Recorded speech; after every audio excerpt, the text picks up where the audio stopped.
Bienvenue à tous. On est ravis d'être avec vous aujourd'hui. C'est un événement qui se passe jusque-là très bien, je pense.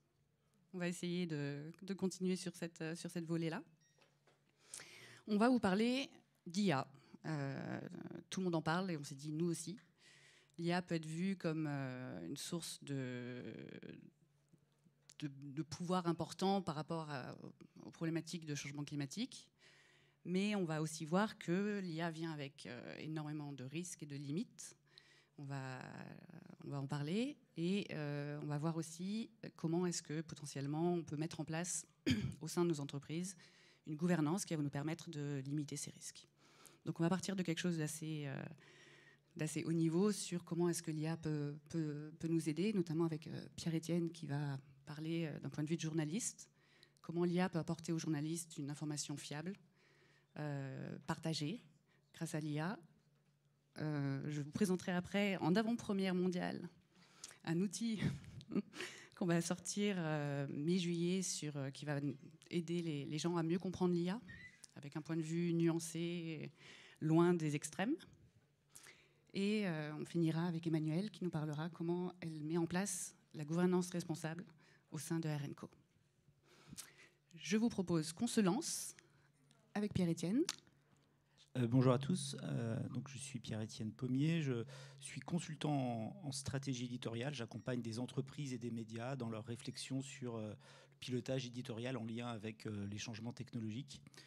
J'ai lancé il y a 2 mois un site qui s'appelle Arago, qui est entièrement piloté par l'IA, qui couvre les élections européennes. Et ça fait un peu plus d'1 an que j'accompagne Reporters sans frontières sur un sujet qui est comment aider les journalistes à utiliser l'IA pour mieux informer le public. Donc le lien avec le réchauffement climatique est qu'on a identifié assez vite parmi les acteurs une solution d'Equimetrix qui s'appelle le Climate Q&A, qui utilisait en fait l'IA pour aller chercher dans les données du GIEC, donc le consensus scientifique, des informations et à travers l'IA générative être capable de les transformer et de les délivrer. Donc en partant de ça, on a construit pour les journalistes, donc en lien avec Reporters sans frontières et les éditeurs. Donc en partenaire, on a l'APIG, qui est l'alliance qui regroupe à peu près tous les éditeurs français d'information générale, nationale et régionale, pour construire un outil à destination de journalistes qui est soutenu par le ministère de la Culture, qui est un prototype. Et donc la promesse, c'est à partir de l'IA de constituer des bases où en fait on a récupéré les données du GIEC, donc que dit la science, on a ajouté des données juridiques, que dit le droit, donc les dernières lois votées, des données de politique publique, que dit l'État à travers le plan zéro carbone, des données de politique publique plus à destination des citoyens ou des entreprises, l'ADEME, et les contenus de la presse. Et l'objectif, c'est de fournir aux journalistes un outil qui leur permette d'interroger, d'avoir différents angles, différentes informations sur la question du réchauffement climatique, sachant que c'est très très haut dans leur demande. Aujourd'hui, en fait, on a interrogé les rédactions partenaires. La première demande des journalistes, quand il s'agit de faire des formations sur un certain nombre de sujets, c'est les sujets d'environnement, qui sont à la fois des sujets hyper complexes, en fait, pour des raisons scientifiques, mais aussi pour des raisons réglementaires.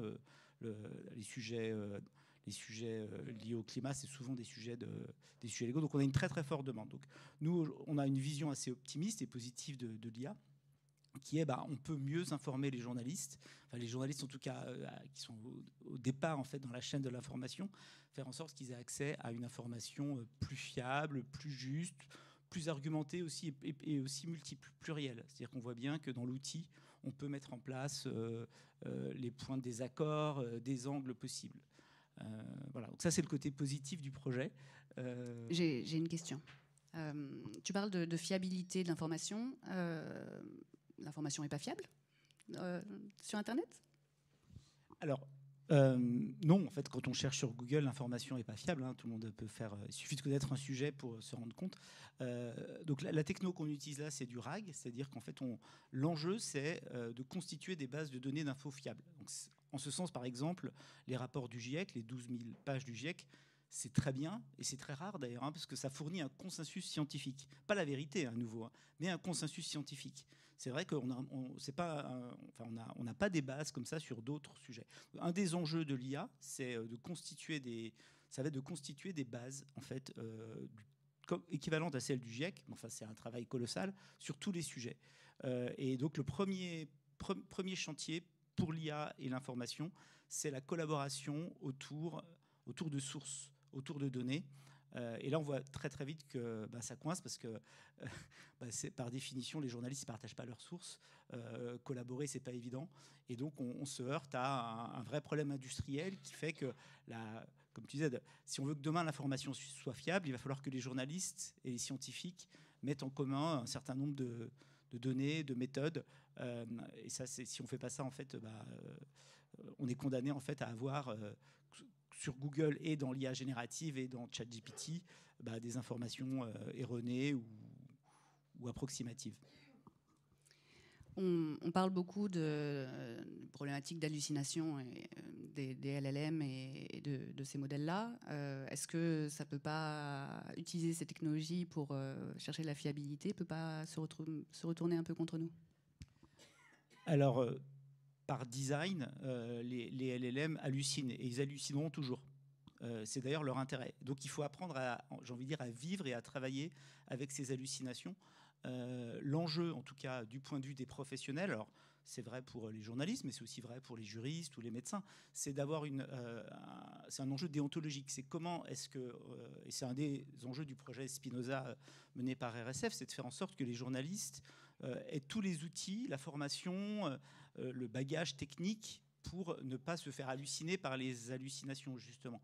Et ça, c'est loin d'être gagné. On se heurte par ailleurs à un problème qui fait qu'au niveau économique, l'IA facilite générative grandement la production d'infos.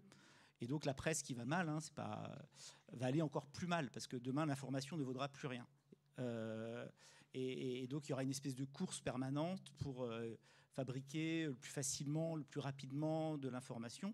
Si on rajoute le fait que l'IA va s'introduire dans les moteurs de recherche qui vont devenir des moteurs de réponse, en fait, on ne pourra plus émerger. Donc c'est toute l'économie déjà fragile de la presse en ligne qui va s'effondrer. Et aux États-Unis, par exemple, Newswatch, qui est un institut qui veille à la fiabilité de l'information, a démontré que sur l'actu locale, qui est hyper importante pour l'info environnementale, c'est un des leviers qui va très mal aussi, il y a aujourd'hui plus de sites synthétiques que de sites réels, plus de sites entièrement fabriqués par l'IA que de sites réels. Et donc voilà, il y a 1700 sites qui sont totalement synthétiques qui concurrencent le Boston Globe.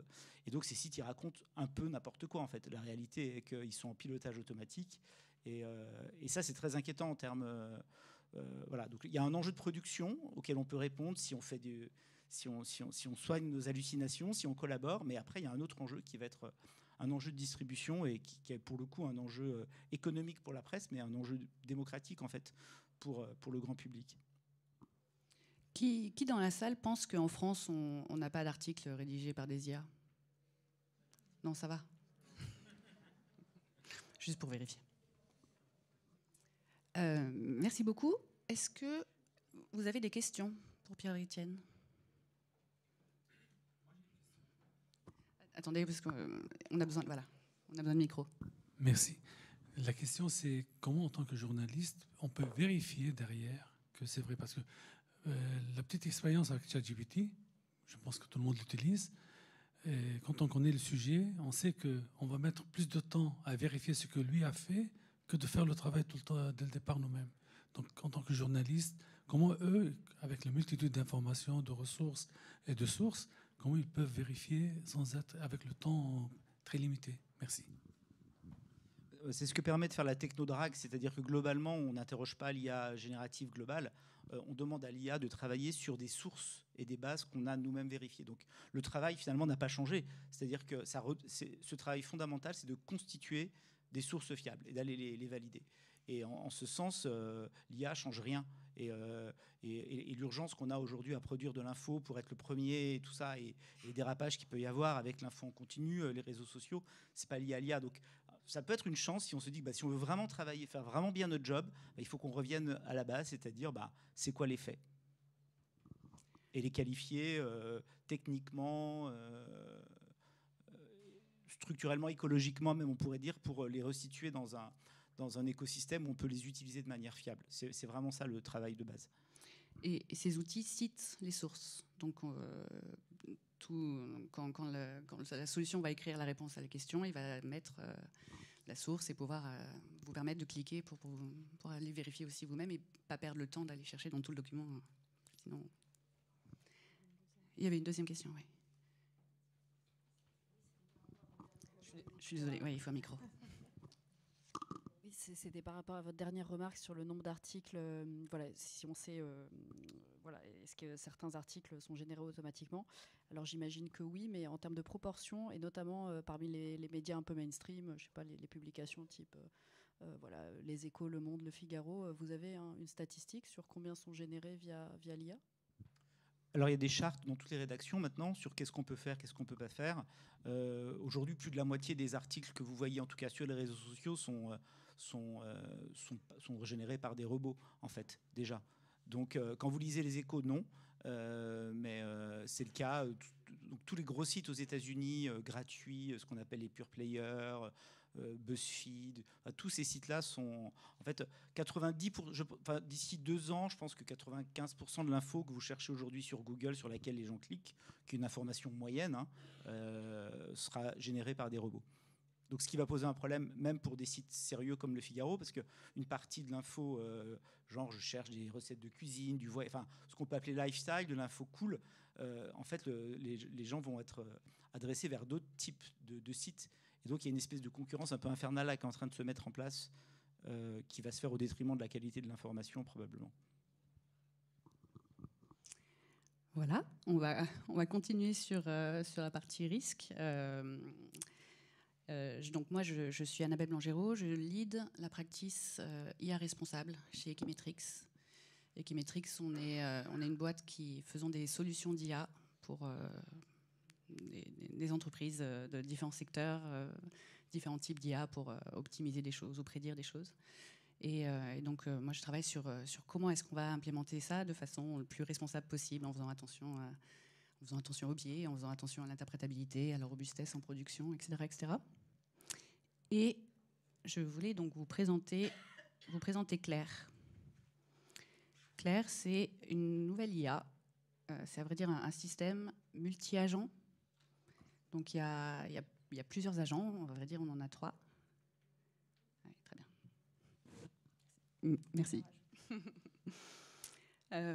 Nous avons Ada, qui est une spécialiste technique en IA et en data science. Nous avons Norma, qui est plutôt une spécialiste sur la législation autour de l'IA et qui connaît très bien l'IA Act, entre autres. Et on a Sophia, qui est plutôt sciences sociales, éthique. Et si on pose une question, par exemple, on y va, quels sont les risques de l'IA? On va avoir en parallèle les 3 qui vont nous donner des réponses suivant leur point de vue respectif, leur expertise. Donc ça fait beaucoup de contenu d'un coup. Mais là, on voit qu'ils font des recherches dans des bases de données. Donc chacune a accès à des bases de données différentes. Donc Norma, c'est les textes de loi. Sophia, ça va être beaucoup de livres blancs de différents instituts. Et Ada, ça va être des choses beaucoup plus techniques. Et dessous, Claire va résumer tout ça dans une seule réponse qui va englober ces 3 points de vue. L'objectif, c'est de se dire, toujours un peu cette idée de désinformation, on entend un peu de tout sur l'IA, à la fois ça va sauver l'humanité, et à la fois ça va être la fin de l'humanité. Et il nous manque un peu un discours un peu plus nuancé, plus complexe, mais pas forcément compliqué, mais qui donne différents points de vue. L'IA n'est pas qu'un problème technique ou qu'une solution technique, suivant comment on voit la chose, mais ça l'est quand même. Mais c'est pas qu'un problème social non plus, mais ça l'est quand même. Et c'est pas qu'un problème de régulation, mais ça l'est quand même. Donc comment intégrer un peu tous ces points de vue? Et pour le coup, petite question pour toi, elles citent leurs sources, les 3, je dis elles, parce oui. Que j'ai l'impression que ce sont c'est très féminin. Des prénoms féminins. C'est très très féminin, tout ça, absolument. Donc on a les sources là qui sont derrière. Donc on va avoir Ada qui va aller chercher dans les standards. On a Norma qui va aller chercher dans différents textes de loi qu'on a compilés. Et à droite, on a les livres blancs de différents rapports aussi. Donc on a cette option-là et on peut poser des questions à un seul des 3. Donc, par exemple, si on veut poser une question sur l'IA Act à Norma, la différence entre provider et deployer. Ouais. Je ne sais pas si vous êtes frotté à cette question. Est-ce que des gens ont commencé à se préparer à l'IA Act? Est-ce que quelqu'un l'ont lu? Oui, il y a des gens quand même qui... C'est pas la majorité. Hein. Donc il y a une différence entre provider, c'est les gens qui font les systèmes d'IA, et deployer, ça va être les gens qui vont les utiliser. Pardon, je ne suis pas très douée avec une seule main. C'est bon, j'y arrive. Ouais. Oui, mais c'est juste que je parle franglais et Claire aussi, donc ça va. Donc on va avoir sa définition en expliquant les différentes définitions d'un côté comme de l'autre, les définitions et les responsabilités à mettre en place et les principales différences qu'on trouve. Est-ce que vous voulez qu'on pose une question à Claire? Est-ce que quelqu'un a une idée de question?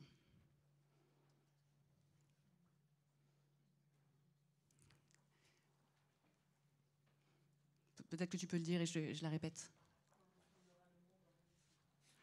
À quoi ressemblera le monde en 2050? Oui, commençons par juillet.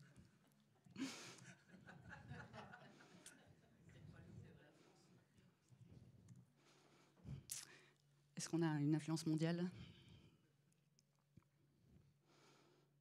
Donc ils sont... Elles ne peuvent que parler d'IA. Par rapport à l'IA. Au début, j'avais demandé pour pouvoir avoir des recettes de cuisine, mais en fait, on s'est dit que c'était pas... qu'il y avait d'autres sites pour ça. Alors... Donc, on va avoir une modification de société dans différents... C'est assez verbeux. Peut-être qu'il faudrait une autre IA supplémentaire pour résumer ce que Claire dit. Donc, tout ça va être très transformé. Les systèmes d'IA seront omniprésents, automatisant des tâches complexes dans les domaines tels que la santé, l'éducation, services publics. Assistants virtuels, maisons intelligentes, véhicules autonomes deviendront courants, rendant la vie quotidienne plus efficace et connectée. Médecine personnalisée, facilitée par l'analyse des mégadonnées. Cependant, cette prolifération de données soulèvera des questions cruciales de sécurité et de vie privée, nécessitant des protocoles avancés pour protéger les informations sensibles. Donc du coup, voilà, on parle des cadres. Donc chacun donne, on retrouve les trois aspects, l'aspect technologique, l'aspect réglementaire et l'aspect implication sociale. Donc les implications sociales et éthiques seront profondes, transformer le marché du travail, politique de reconversion, de formation des travailleurs. Voilà. Donc essayer toujours de donner les choses nuancées. Ce qu'on a tendance à entendre dans le paysage actuel, soit des gens qui sont vraiment pour, et soit des gens qui sont vraiment contre, mais voilà, il y a un entre-deux. Il y a des choses bien, il y a des choses moins bien, il y a des choses à mettre en place. Je trouve que c'est un bon exemple d'application éditoriale de l'IA. C'est-à-dire que ça, c'est le genre de dossier qu'on aurait pu lire dans l'Express, où un journaliste aurait bossé pendant une semaine pour dire le monde en 2050. Donc c'est un peu flippant de voir que finalement, ça peut être fait en 2 secondes avec une IA et que c'est plutôt pas mal fait. Alors après, ça nécessite, on peut un peu le retravailler, mais on voit vraiment la puissance prédictive même et voilà. Donc, sachant que tout ça va un peu s'améliorer à la marge, c'est assez puissant comme démo. Tout à fait, mais ça c'est pas l'IA qui a non plus inventé, c'est des choses, des rapports du ministère, des choses d'experts qui ont donné. C'est aussi basé, tout à fait. Tout à fait.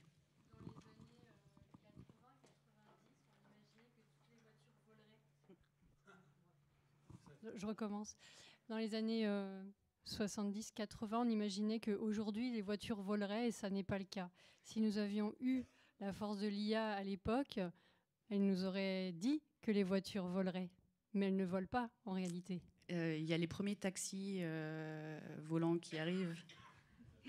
Certes, Ouais. le Non, non, rêve, tout à fait. le Ils rêve arrivent nous quand pousse. même depuis 5 ans. Hein. Non, mais là vraiment. Ouais. Si, c'est Boston où ils commencent. Ouais. Si, ils arrivent vraiment. Après, ils arrivent aux États-Unis. Est-ce qu'on va les accepter en France? C'est aussi encore.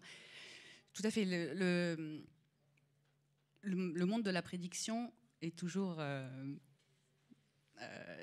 difficile à faire.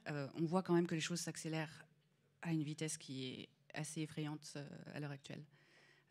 Les humanoïdes, c'est vrai qu'on en parle depuis longtemps. Maintenant, c'est après-demain. On y est vraiment. On a 20-30 ans de retard par rapport aux années 90, mais... On va même se baigner dans la Seine, il paraît, alors que c'était déjà promis depuis les années 80. J'ai une question sur les sources. Pardon, excuse-moi. Ouais. On a vu tout à l'heure que quand il y avait des sources qui faisaient consensus, comme celle du GIEC, c'était une chance. Comment vous faites pour des sujets, justement, où il faut sélectionner ces sources? Est-ce que vous avez organisé un comité éditorial voilà. C'est une très bonne question. La réponse pour l'instant est non. On part vraiment sur l'idée d'avoir quelque chose de très évolutif et de le plus responsable possible. Donc il va y avoir les sources exhaustives qui ont fourni, qui servent là derrière, en expliquant pourquoi est-ce qu'on a le droit de l'utiliser. Soit c'est une licence ouverte, soit c'est un document public, soit on a demandé l'autorisation explicite. Et on a essayé d'avoir des sources assez variées au maximum. La partie réglementaire, c'était pas très compliqué. Le reste, les plus. C'est un point de vue biaisé quand même aussi. Mais l'idée, c'est de pouvoir avoir du feedback des gens qui vont regarder cette liste et potentiellement nous proposer des choses qui y manqueraient. On va être très, très, très ouvert au retour. Donc ma question, c'est par rapport aux trois, Ada, Sophia et Norma, ça c'est des LLM, j'imagine. Donc ils vont se mettre à jour automatiquement tout le temps avec les sources que vous allez mettre en contact. Est-ce que vous avez étudié un peu l'impact carbone, l'impact énergie, parce qu'ils vont travailler tout le temps pour ça? Merci. Tout à fait. Donc, ça fait partie des choses responsables qu'on veut mettre dans l'outil. Ça va être une calculette, un tracker de consommation énergétique qui va aller derrière, qui a été développé par Data for Good. Donc ça, c'est en cours d'implémentation et ça sera intégré avant la sortie mi-juillet. Les LLM ne tournent pas pour actualiser les sources. Les sources sont mises dans des bases vectorielles. Donc là, la vectorisation se fait une fois à chaque fois qu'on rajoute les nouvelles sources. Le LLM, par contre, il tourne quand on lui pose des questions.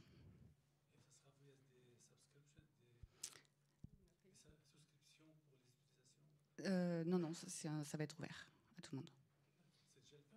Mi-juillet. Je me permets, du coup, cette question de source, elle est vraiment très intéressante, mais il faut, je crois, remettre à la base l'utilisation des LLM, et ils sont pas là pour prédire ce qui va se passer dans le futur, mais pour prédire quel est le mot qui va arriver après celui d'avant. Donc du coup, demander ce qui se passe en 2050, c'est juste demander quelles sont les sources qui parlent de 2050. Tout à fait. Et dans ces sources-là, qu'est-ce qui est dit? Et donc c'est un formidable, moteur de recherche pour des sources qui sont fiables et sûres. Et en ça, effectivement, plutôt que de parcourir les 12 000 pages du GIEC, on peut directement accéder à l'information qui semble fiable et intéressante. C'est tout à fait. La partie hallucination, oui, est beaucoup liée à ça. C'est que la façon dont ces modèles fonctionnent, comme vous l'avez dit, c'est le modèle cherche à prédire le mot suivant le plus probable. Et c'est pour ça qu'on les voit un peu écrire aussi comme ça.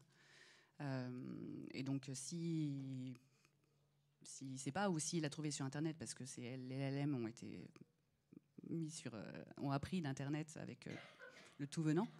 Et donc, du coup, oui, il y a une capacité à dire un peu n'importe quoi. Je ne sais pas si vous avez joué un peu au début, juste à demander ma biographie. Donc, moi, je m'amusais un peu tous les matins. Et tous les matins, j'avais eu une vie différente. Et je trouvais ça très intéressant. Toujours formidable. Toujours très, très, très, très positif. Oui. Pardon. Oui. Merci. est-ce que ce type d'outil peut un jour tester la fiabilité des sources? C'est-à-dire vous proposer de nouvelles sources dont il aura qualifié la fiabilité? C'est tout à fait envisageable. C'est tout à fait envisageable. Vous travaillez dans ce sens-là parce que ce serait intéressant pour vous de faciliter le travail, d'avoir des... Tout à fait. C'est vrai que c'est un sujet cette désinformation et c'est quelque chose qui est extrêmement important. Je pense que tout à fait. Voilà, donc il y a encore du travail. Il y a encore énormément de travail sur aussi les biais. C'est des choses aussi qu'on va intégrer à l'outil, la mesure des biais à la fois dans les sources documentaires et sur les sorties. C'est biaisé. On est d'accord que on est totalement woke. Il n'y a pas tous les points de vue. Il n'y a pas de point de vue qui contredit l'aspect éthique. Mais on va essayer de mesurer un maximum de choses et d'améliorer l'outil. Et que l'outil sache s'améliorer aussi, vous proposer des améliorations. On peut lui demander. Ouais, ils ne sont pas mauvais pour s'auto-évaluer si on leur demande. C'est ça qui est intéressant. C'est-à-dire qu'une fois qu'on a une réponse, on peut se dire mais quels sont les points, les angles morts, mais en quoi c'est critiquable. Voilà. Donc tant pour les sources que pour... si on l'utilise bien, fait partie aussi de l'éthique déontologique des journalistes, c'est de développer l'esprit critique. Et là, l'IA peut vraiment... c'est un muscle en fait, qu'on peut activer. J'aimerais qu'on passe à Emmanuel. Je vais te laisser te présenter rapidement. Oui, bien sûr. Bonjour à tous. Ravi d'être là. Emmanuel Bernardin. Donc moi, je suis chez Rothschild & Co, à la direction digitale Rothschild & Co, qui est une direction groupe. Donc juste pour faire une petite présentation rapide, on couvre 3 métiers dans les services financiers, donc la banque d'investissement, le private equity et puis la banque privée et l'asset management. En réalité, presque 4 métiers, avec une dimension assez internationale, très internationale, et une entreprise qui est de taille, on va dire, on est 3600 dans le monde, donc ça reste une grosse PME. Voilà, Annabelle m'avait proposé d'intervenir en me disant que cette intervention était un petit pas de côté, peut-être par rapport à ce que vous auriez entendu aujourd'hui. Et donc, en particulier, tu m'as demandé de raconter un petit peu la manière dont on s'était organisé autour de l'IA et plus spécifiquement des risques liés à l'IA. Donc moi, ça fait un an et demi maintenant que je dirige au sein de Rothschild & Co cette initiative qui est née par la Generative AI, qui s'étend progressivement à l'ensemble de l'IA. On voit apparaître dans nos métiers de plus en plus de besoins, alors qui sont pour le moment, pour nous en tout cas, moins orientés vis-à-vis de nos clients, et d'ailleurs on se l'interdit un petit peu, mais déjà pour l'interne, en fait, pour nos banquiers d'affaires, nos banquiers privés, également pour nos fonctions support. Nos fournisseurs proposent de plus en plus, et là c'est vraiment en train d'exploser ces derniers mois, enfin tous les nouveaux projets qui arrivent sont systématiquement tagués IA. On développe nous-mêmes en interne des produits, donc on a notre RAG sur nos données internes pour justement protéger la fuite de données dans notre environnement privé, alors qu'il reste cloud mais privé. Et puis il y a aussi les outils publics en fait que nos banquiers utilisent de plus en plus, sur lesquels on s'est un peu échiné à proposer des règles du jeu. Bon, on ne sait pas toujours si elles sont bien respectées, mais en tout cas, on leur dit de surtout ne rien mettre de confidentiel pour réentraîner des modèles publics. Voilà. Et donc, du coup, ce sujet de l'IA, et puis en parallèle, l'arrivée de l'AI Act nous oblige un petit peu à repenser notre approche des risques autour de ces sujets-là. Tout à fait. Et du coup... Tout à fait. Tout à fait. Et du coup, disclaimer, on travaille ensemble sur cette partie IA responsable, voilà. Mais tu veux bien expliquer ce qu'on fait sur... Bien sûr. Alors moi, je vais être vraiment très pratico-pratique là cet après-midi. J'espère que ça intéressera certains d'entre vous. Vous avez peut-être commencé à vous poser ces questions-là dans votre organisation. Donc ce que je trouve intéressant, et notamment pour rebondir avec Claire, c'est que les différents robots qui sont au service de Claire, finalement, sont spécialisés, un sur le juridique, un plutôt sur la tech, etc. Et en fait, c'est, je pense, l'une des difficultés d'organisation autour de ce sujet de Responsible AI, c'est de rassembler plusieurs compétences. Donc, nous, on a mis en place ce qu'on a appelé un Responsible AI Working Group, donc un groupe de travail Responsible AI, mais effectivement, comme nous avons beaucoup d'anglais dans le groupe, tout ça est fait en anglais, autour duquel vont être présentés Information Security, donc la sécurité de l'information, les RSSI souvent en français, la partie Legal and Compliance, le digital, digital et data, et puis également toute la partie IT, architecture, puisque pour nous c'est une importance que eux puissent regarder la manière dont les produits ont été mis en place.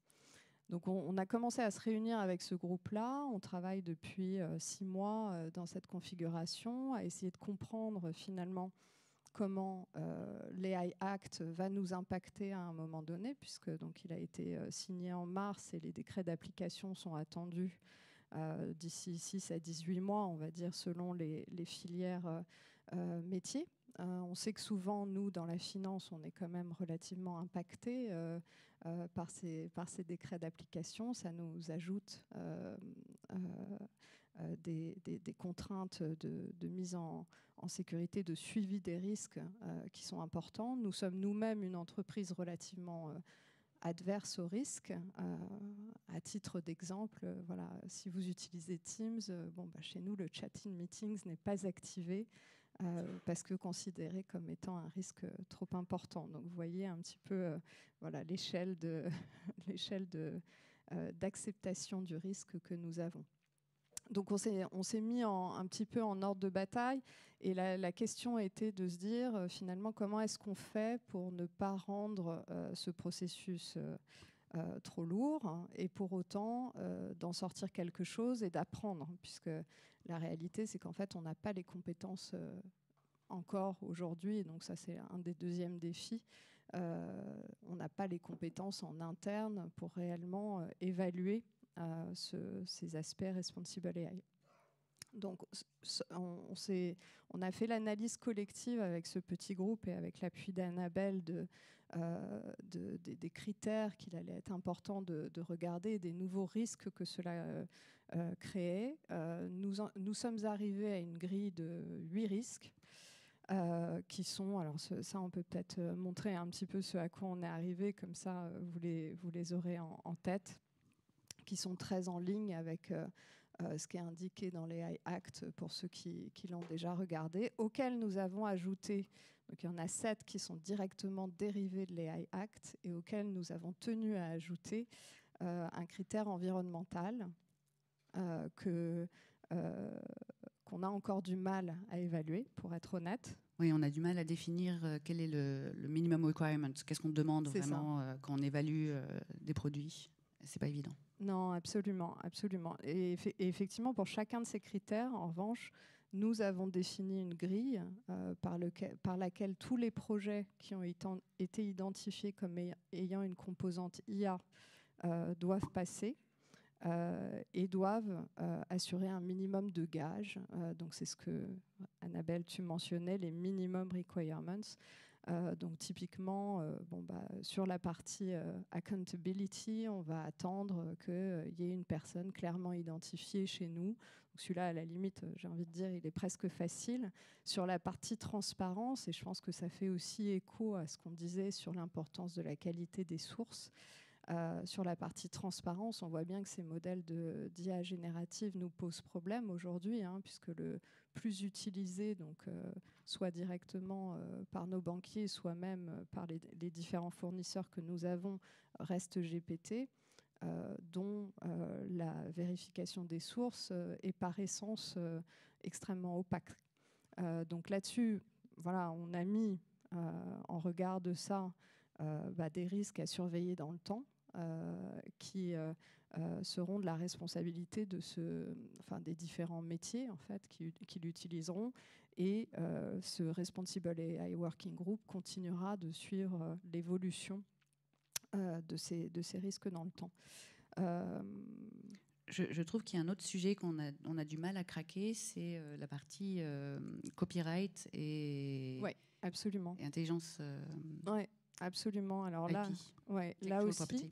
Et donc c'est là où on voit bien qu'on fait appel à différentes compétences aussi, parce que la partie propriété intellectuelle, qui est un des sujets importants pour nous, là, parce que derrière, c'est vraiment une question d'image de marque. On ne peut pas se permettre d'aller utiliser de la propriété intellectuelle qui n'est pas la nôtre sans la mentionner. Et donc l'endroit où cela nous pose le plus de problèmes aujourd'hui, je pense, ce sont les images, puisqu'en fait il y a un corpus légal qui est très très important, qui a été élaboré sur la question du copyright des images. Et effectivement, quand on utilise DALL-E, on ne sait pas du tout si on n'est pas dans un risque de plagiat en fait, d'une image qui aurait été utilisée sans avoir été identifiée comme appartenant à son propriétaire initial. Et à l'inverse, si vous allez sur par exemple, Getty Images a mis en place un LLM en fait, sur la base d'images, là pour le coup, copyrightées, ils ont acheté les droits, etc. Et alors malheureusement, c'est-à-dire que c'est tout le problème, quand on revient sur une base beaucoup plus restreinte, on a aussi une proposition qui est plus pauvre et qui est moins satisfaisante pour nos utilisateurs.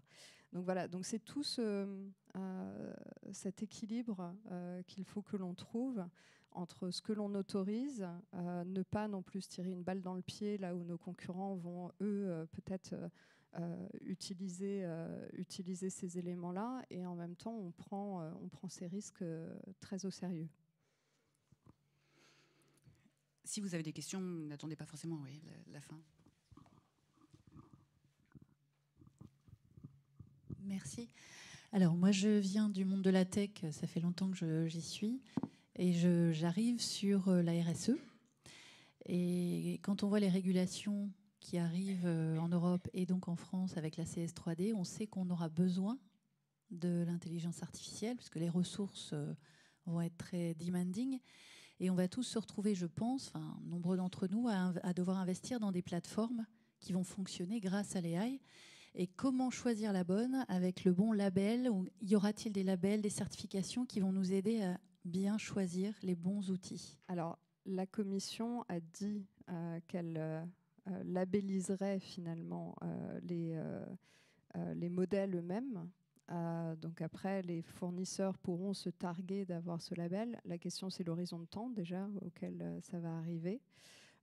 Et puis après, je pense que sur CSDR, il y a le sujet du type de modèle qu'on utilise. C'est-à-dire là, effectivement, les difficultés qu'on rencontre, elles sont vraiment sur l'IA générative. Ce ne sera pas nécessairement uniquement de l'IA générative. Ça pourrait être de l'IA, on va dire, entre guillemets, plus traditionnelle, qui là, on est beaucoup plus habitué à regarder finalement l'évolution du modèle dans le temps, de sa performance, etc. C'est moins problématique, j'ai envie de dire, d'un point de vue... Oui, tout à fait. Il y a un des gros problèmes avec l'IA générative, c'est comment est-ce qu'on mesure la performance. C'est très complexe parce que c'est du texte, donc du coup, souvent la performance, c'est la satisfaction de l'utilisateur. La validité, on peut la mesurer, mais il faut pour le tester, il faut qu'on définisse ce qu'on appelle des golden questions, donc se dire voilà les questions principales auxquelles je veux qu'il réponde, voilà la réponse que j'attends, et on mesure la distance, la différence entre. Mais voilà, l'IA classique, on a un chiffre, on a un autre chiffre, on calcule l'erreur entre les deux et on a notre mesure de performance, c'est beaucoup plus gérable. Par rapport à la question sur la certification. Ça va prendre du temps. Il y a beaucoup des commissions qui sont en train de se mettre en place. La France, notamment, n'a pas du tout les moyens de faire des audits techniques au niveau attendu. Et on est encore loin d'avoir des choses... donc, Equimetrix, on a été labellisé par Label IA, qui est une association qui permet voilà, d'évaluer un peu les process qu'on met en place. Il y a des choses qui commencent à arriver, mais on est encore très très en retard.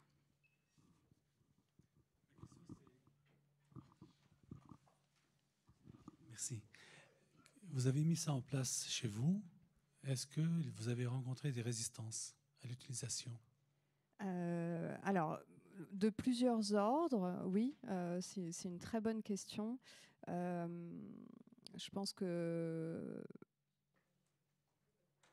Et ça va peut-être être ça va résonner peut-être auprès de certains. C'est-à-dire que d'un côté, on va rencontrer une résistance auprès de ceux qui déjà se plaignent d'avoir une organisation trop processée, avec trop de contrôle, et qui vont nous dire mais attendez, là, vous nous mettez encore des nouveaux risques à contrôler.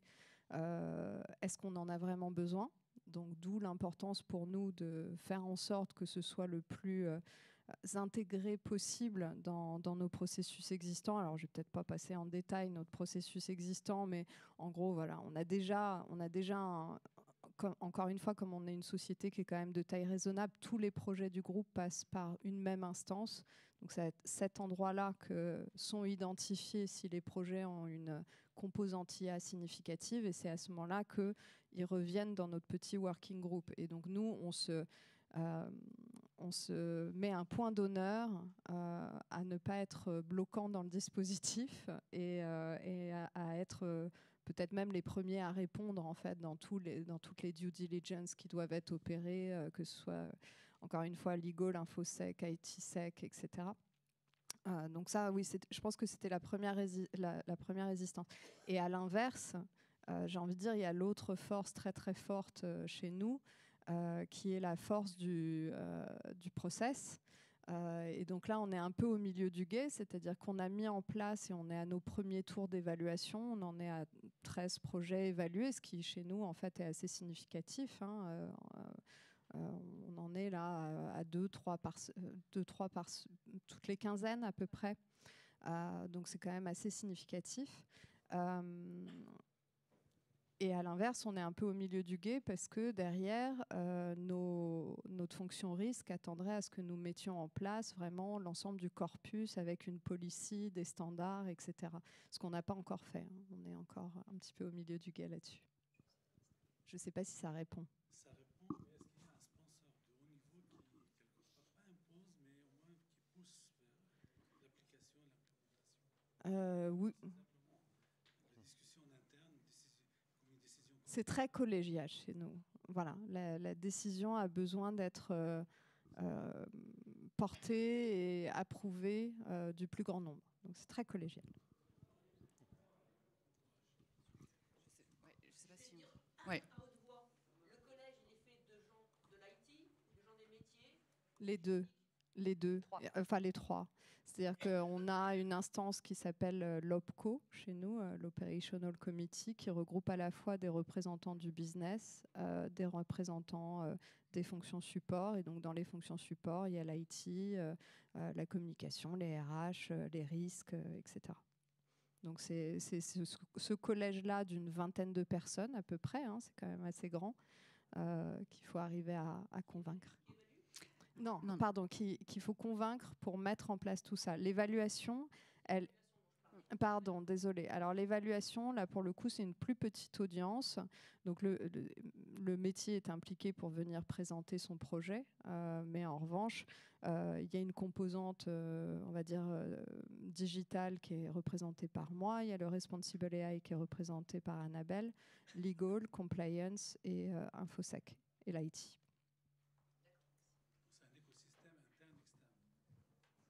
Externe pour l'instant, l'idée, c'est pas que je reste...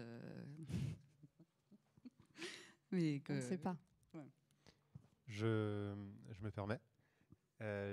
Juste un petit peu en amont, vous évoquiez le fait que ça soit compliqué aujourd'hui de recruter les bonnes personnes qui ont les bonnes compétences sur ce sujet-là, qui est, avec des grands guillemets, nouveau, mais beaucoup plus sur la gymnastique d'esprit et arriver à se projeter entre le terrain et la partie tech. Et je dirais, comment vous faites pour gérer le plus gros défi qui est que, en fait, le vrai manque de compétences, c'est côté recrutement là-dedans. Il y a peu de personnes qui ont le recul et l'expérience de recruter ce type de personnes-là. Alors les 2 points sont très très valides. Les 2 points sont très bons.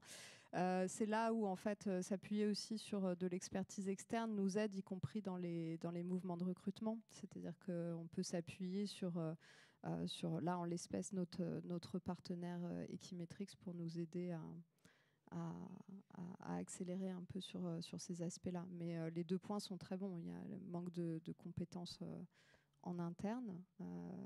Tout de même, je ne dis pas que le sujet est nouveau. Je dis qu'il y a un manque de compétences en interne. Et c'est vrai, on a commencé on a travaillé sur des fiches de poste, mais il y a pas encore énormément de gens qui sont... Ouais.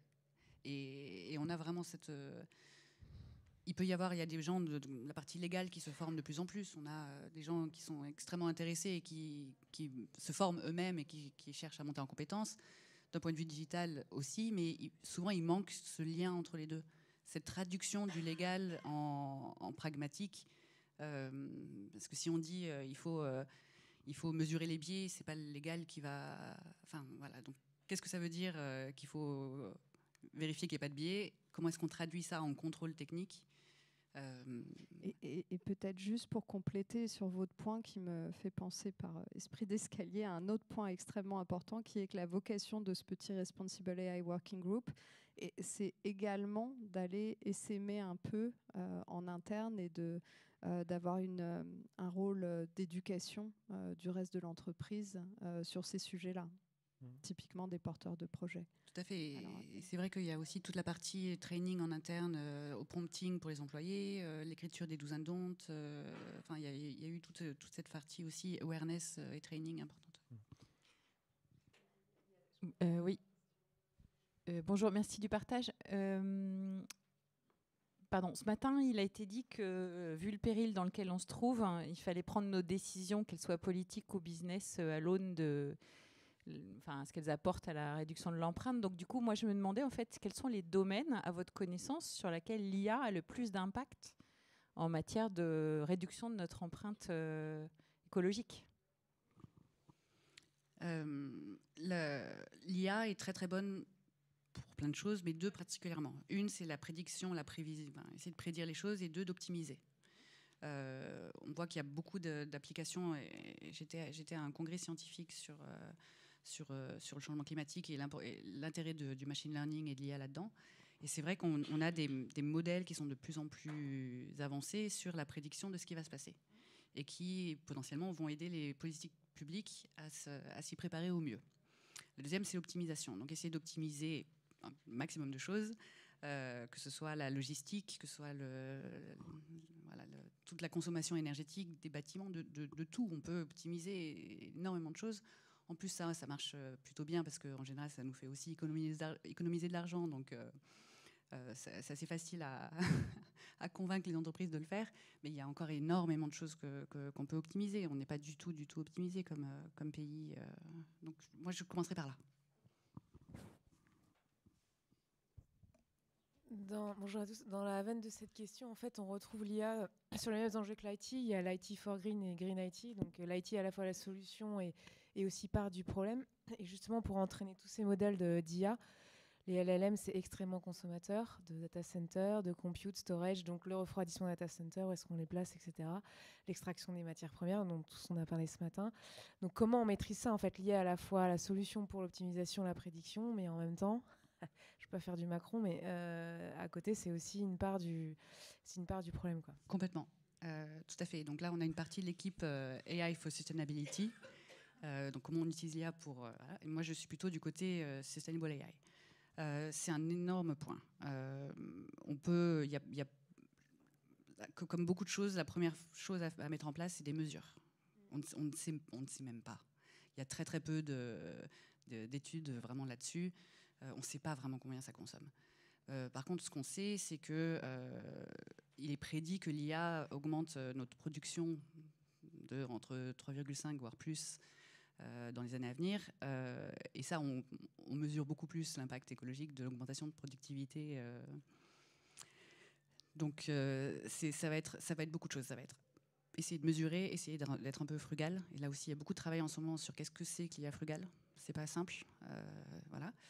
Et aussi, pourquoi est-ce qu'on va utiliser l'IA? Est-ce que c'est pour de l'optimisation, pour essayer de réduire l'impact de l'entreprise, ou est-ce que c'est pour augmenter la production et la vente de choses? Donc, je pense qu'il y a du travail à faire à tous les niveaux, mais c'est beaucoup l'utilisation de l'IA qui va être importante. L'atelier d'après, c'est mon boss. Alors, je pense que je vais peut-être pas... je pense que c'est l'heure. Ouais. Peut-être une dernière, tu es d'accord, Laurent? Je voulais juste apporter une réponse à la question d'avant sur l'usage possible des LLM et donner aussi un petit message d'espoir. Et ça rentre dans la deuxième catégorie que vous avez citée tout à l'heure, c'est vraiment de l'optimisation. Donc moi, je travaille à l'INRIA, qui est l'Institut national de recherche. Donc on fait de la recherche en machine learning, en IA. Et on travaille depuis 2019 avec RTE, qui gère le grid électrique français, pour trouver des solutions d'optimisation pour l'intégration des énergies renouvelables qui posent des vrais problèmes de stabilité du réseau, pour atteindre les objectifs 2030-2050. Donc pour répondre à cette question, c'est un très bon usage, là pour le coup. Et donc l'idée, c'est d'utiliser ce qu'on appelle des agents d'apprentissage par renforcement, qui ont été utilisés par DeepMind pour faire des scores incroyables sur des jeux vidéo ou battre le meilleur joueur de Go au monde. Sauf que là, le jeu vidéo, c'est un simulateur du grid électrique français. Le but, c'est d'intégrer de plus en plus d'énergie renouvelable et de se passer autant que faire se peut des énergies fossiles qui ont une propriété intéressante, c'est qu'on peut les allumer, les éteindre quand on veut. Alors que les renouvelables, elles produisent quand il y a du soleil, quand il y a du vent, et pas que quand les gens demandent de la consommation. Donc c'est un usage qui est plutôt positif et bénéfique, mais qui n'est pas facile à mettre en place. Et voilà, c'est pour ça qu'il y a de la recherche. Et on commence à être à la phase où on passe de la recherche à l'implémentation. Merci beaucoup.